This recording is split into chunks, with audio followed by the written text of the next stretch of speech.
bonjour et bon dimanche, nous sommes le 2 mai. Vous savez, pendant tout ce temps pascal, le Seigneur accepte d'être je suis. Je suis le ressuscité, je suis le crucifié, je suis le ressuscité, je suis le Nazaréen, je suis le vivant, je suis le chemin, la vérité, la vie, je suis le pain de vie, je suis le bon pasteur. Vous voyez, c'est comme si Jésus voulait nous dire vraiment, ne craignez pas, ne soyez pas bouleversés, je suis toujours avec vous, partout, en tout lieu. J'habite ce monde que mon Père a créé par moi, selon à mon image et ma ressemblance, pour que ce monde soit filialement relié à Dieu le Père. Et là, aujourd'hui, en ce dimanche, eh bien, je suis la vraie vigne.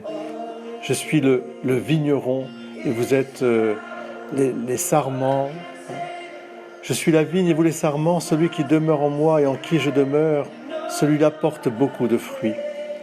Alors en ce dimanche de mai, ce dimanche du joli mois de mai, pour moi ça me fait penser d'abord à un arbre de vie, à l'arbre de Jessé sur lequel Joseph et Marie aussi ont donné ce si beau fruit qu'est Jésus.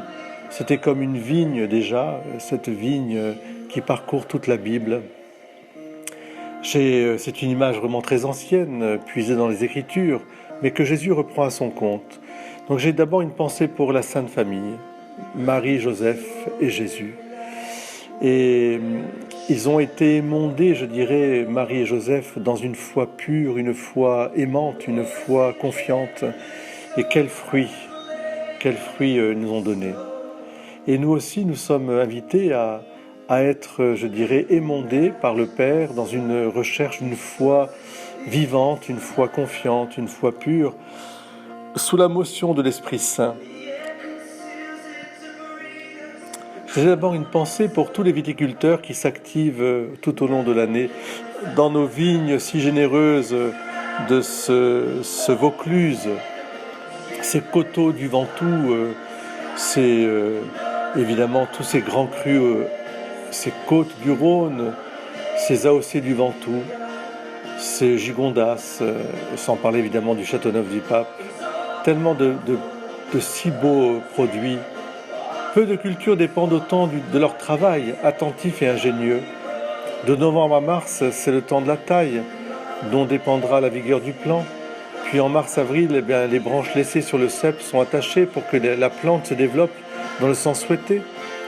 De mai à juillet, il y a le relevage, le palissage, il y a tellement de choses pour que les plants puissent capter le maximum de soleil. Après la floraison qui a lieu en juin, il reste encore à supprimer les repousses pour favoriser la fructification. Quels soins attentifs, eh bien c'est ainsi que Jésus veut que nous comprenions son image. De quels soins attentifs Dieu prend soin de chacun de nous. Nous sommes invités à être hantés sur la vigne qu'est le Seigneur Jésus pour porter des fruits, de bons fruits. Mais on pourrait dire non pas n'importe quel, chacun donne ce qu'il peut, peu importe, mais chacun a quelque chose qu'il peut offrir. Le fruit, c'est le signe d'une présence qui dépasse, déborde et mène à une nouvelle vie. Il ne s'agit pas de porter des fruits pour soi-même ou pour se sentir bien, mais c'est pour avoir du courage, car le chemin que dessine l'Évangile consiste à donner. Eh bien, en ce beau dimanche, je vous souhaite d'être vraiment à l'image de la vigne et d'être ces sarments, de demeurer en Jésus pour porter beaucoup de fruits. Ce qui fait la gloire de mon Père, c'est que vous portiez beaucoup de fruits et que vous soyez pour moi des disciples. Bon dimanche à tous!